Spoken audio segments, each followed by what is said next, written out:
안녕하세요. 권중광TV의 권중광입니다. 오늘은 4월 16일 화요일 오후입니다. 화요일 오후 방송을 시작하겠습니다. 요즘에 선거가 끝난 이후 아마 출마했다 낙선한 사람들 또는 여소야대가 된 실정 이런 거에 대해서 정치를 하려는 사람들이나 국민들이나 아마 의아하게 생각할 겁니다. 세상에 이럴 수가 있나 이렇게 생각합니다. 그래서 국민의힘에서는 내부의 그 총질이 여전합니다. 대구시장으로 계신 홍준표 시장은 비상대책위원회 책임을 갖다 강력히 주장하고 비판하고 이렇게 합니다. 또 비상대책위에 있던 김모래라는 사람은 윤석열 대통령, 윤석열 정부에 대해서 탓을 하고 있습니다. 내부의 총질이 점점 더 심해지면 보수 측에 있는 사람들이 점점 더 이탈합니다. 어느 사람들은 심지어 대통령 보고 탈당을 했다는 이야기를 듣고 대통령이 이런 정당에서 누구를 믿고 대통령의 업무를 하겠느냐. 돌아가신 노무현 대통령 같이 당을 사로 만들어서 정말 우군만 가지고 하는 당을 만들면 안 되냐 이렇게 이야기를 하는 사람들도 있습니다. 저는 어차피 내부에서 총질하고 총알 맞을 바에는 그것도 한편의 방법이 되지 않을까 이렇게 생각을 합니다. 지금 국민의힘에 있는 당선된 사람이나 낙선된 사람들은 정신을 바짝 차리고 21대 국회 혹은 다른 각도에서 의정 활동을 하겠다 하는 각오를 다짐해야 된다고 생각합니다. 그 거대 야권 192석 아닙니까? 국민의힘은 108석. 거대 야권은 8석만 더 있으면 200석이 돼서 200석만 넘으면 헌법도 개헌할 수 있는 권한이 있잖아요. 권력이 있잖아요. 뭐 탄핵 문제도 그렇고요. 그런데 이런 상황에 아직도 정신 못 차리고 국민의힘에 있는 사람들이 내부 총질하는 사람들, 이런 사람들을 언제까지 두고만 볼 것이냐 하는 것에 대해서 많은 분들이 걱정과 근심 속에 염려가 큽니다. 아니 총은 정치적 적으로 있는 그 상대당을 위해서 상대당에게 총질을 해야지 내부 총질을 해요. 한 가정에서 자식이 아버지한테 대들고 아버지한테 항의하고 아버지한테 무슨 코치하고 아버지를 나무래고 하면 그 집안 꼴이 제대로 되겠습니까? 물론 아버지가 잘못하는 경우가 있을 때 모르죠. 그러면 그렇다 하더라도 육가 원칙을 가지고 아버지를 이해시키고 설득을 해야지. 가정에서 내부 총질하면 되겠습니까? 내부 반란 일으키면 되겠습니까, 여러분들? 한 나라도 마찬가지고 정당도 마찬가지예요. 물론 정당에서 좋은 의견을 만들어서 그것을 의원총회에서 거쳐가지고 그걸 정부에다 건의한다든가 뭐 강요한테 건의한다든가 이렇게 하면 되는데요. 개나 쇠나 너나 할 거 없이 그냥 개인적 생각, 개인적 말을 마구 언론기관에다 해댑니다. 이게 제대로 배워 먹은 그런 정치입니까? 이것이 제대로 학교 공부를 한 그런 사람들이라고 볼 수 있습니까? 여러분 생각은 어떠하십니까? 참 선거 끝난 이후에 쭉 이렇게 보면서 우리 선배님들의 걱정이 많으시더라고요. 많으세요. 정말 국민의힘에 있는 의원들 말 조심하고 함부로 내부 총질하지 말라고요. 내부 총질하려면 나가서 개인적 발언을 하든지 상대편 당으로 가든지 내부에 적이 없는 것이 차라리 숫자가 적은 사람들이 딸딸 뭉쳐서 그래서 상대편 적을 싸워나가는 것이 그게 오히려 효과적이고 능률적이라고 생각이 여러분 되지 않습니까? 여러분 어떻게 생각하십니까? 이렇게 말씀을 드리고요. 뭐 정치권에는 할 말이 무지하게 많은데요. 아주 말이 이제 지쳤습니다. 꼴도 보기 싫고 또 뉴스도 보기 싫어요. 오늘은요 재판부에 대해서 좀 얘기를 하겠습니다. 재판부. 여러분 재판부. 이 재판부 우리나라 재판부 말이에요.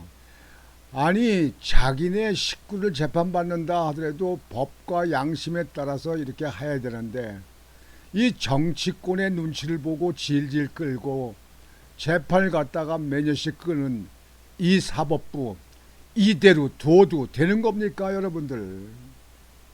우리나라는요 물론 언론개혁도 있고 정치개혁도 있고 다 해갔지만요 사법부 개혁이 우선적으로 필요합니다. 답답한 나라예요. 아주 이런 나라가 그래도 세상에 제일 똑똑하고 제일 잘났다고 제일 공부 많이 했다고 하겠지. 내가 볼 땐 가스러운 인간들이에요. 가스러운 인간들. 오늘 여러분에게 말씀을 드릴 거는요. 지난번에 그 송영길 대표는 구속되어 있죠. 송영길 대표 그 당대표 선거 때 돈복투 그 의혹 사건 있잖아요. 그거 이제 다시 또 이제 재판한다고 그러더라고요. 그렇게 보도가 떴어요. 그래서 민주당 의원들을 다시 재판을 하는데 전부 다 모르쇠예요. 모른다. 그 공소 사실을 아니다.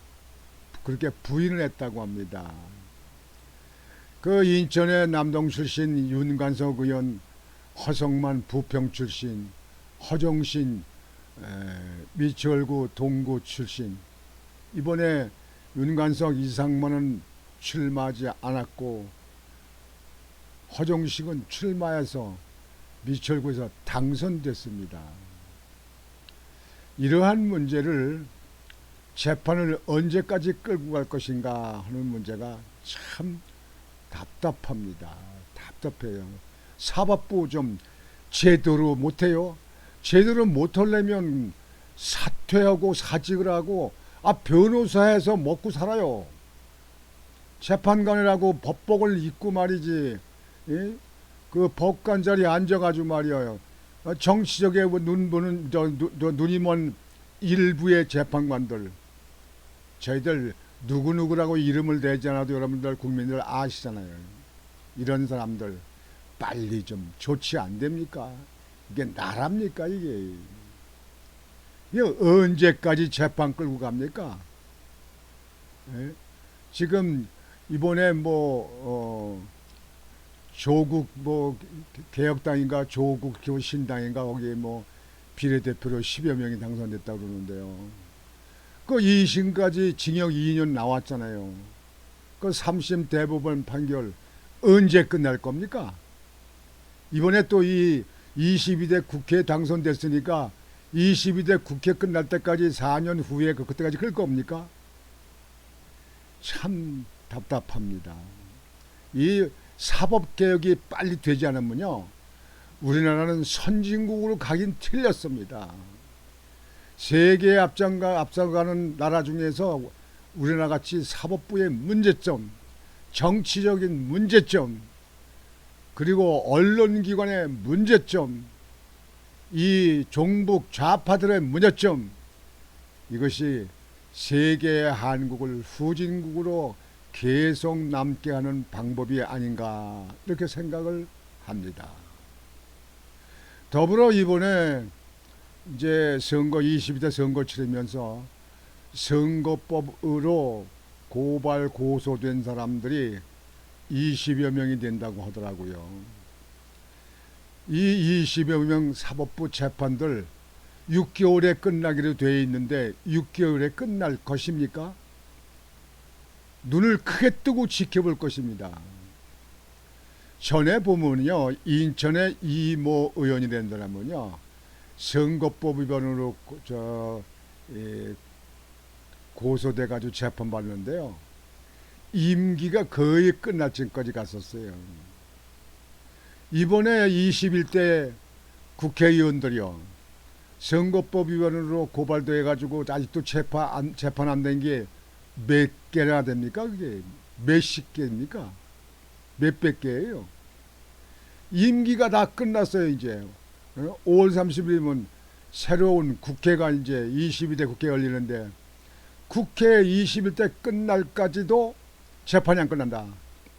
선거법은 법으로 6개월 이내에 끝나게끔 되어 있지 않습니까? 이 재판관 나리들. 아이고, 내가 정말 보다 이렇게 후진국의 나라에서 이렇게 산다는 게 자존심이 상합니다. 어떤 분들은 이번에 선거 끝난 다음에 이민 갈 준비를 한다고 그러더라고요. 당신들만 잘 먹고 살라고 편하려고 외국으로 이민 간다. 그거는 정말 적극적이 아니고 도피 아니냐, 도피. 아니, 당신들 정치에 선거 나간 사람도 아닌데 무슨 이민이냐, 이렇게 얘기도 하고 우스갯소리를 했습니다만, 이번 사법부는 선거법으로 위반되는 사람은 빨리 처리하세요. 6개월을 뜯어 고치든지, 아주 4년 이내에 끝난다, 임기 다 끝난 다음에 월급 다 받아먹고 룰랄라 다 지난 다음에 그때 가서 빼칠 때든지, 아주 법을 바꿔가지고. 왜 6개월이나 만들어 놓고 6개월 이내 재판이 안 끝납니까? 그 직무택만, 직무유기 아닙니까? 재판관들. 그렇지 않아요? 저는 이 나라 정말 하루빨리 선진국으로 가서 우리 후손들에게 물려주는 것 중에 잘못된 거, 사법부의 개혁, 정치 개혁, 언론 개혁, 그리고 이 우리나라에 지금 현재 많이 만회되는 마약 근절, 이런 것들이 우리 후손들에겐 절대로 물려줘서는 안 될, 빨리 바로잡고 고쳐야 되는 그런 사안이라고 생각이 되어집니다. 시청자 여러분, 여러분들도 많이 답답하시겠죠. 그러나 제가 말씀드린 이 문제는 국민들이 여러와 같은 지적을 해야 됩니다.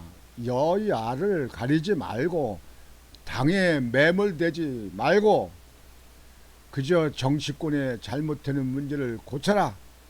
면책 특권도 좀 내려놔라.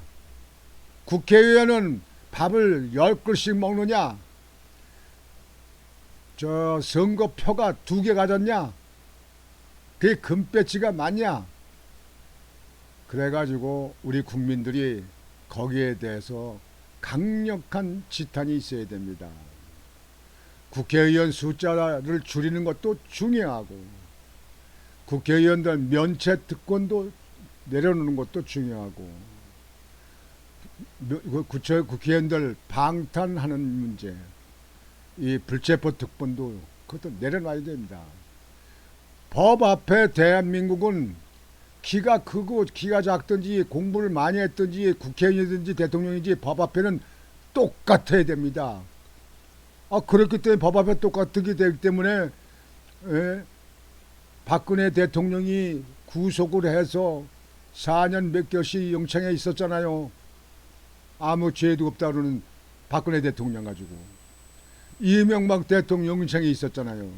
그러면 대통령도 구속돼서 영창 갔는데 국회의원들이라고 다릅니까?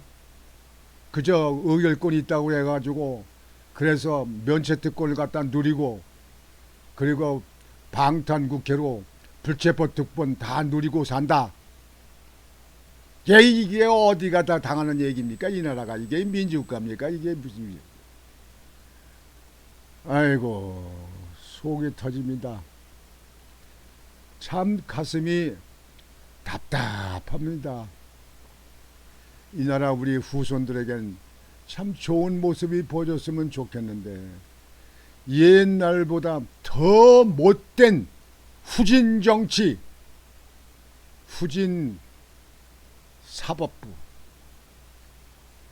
왜 6개월 이내 재판 안 끝내 사법부?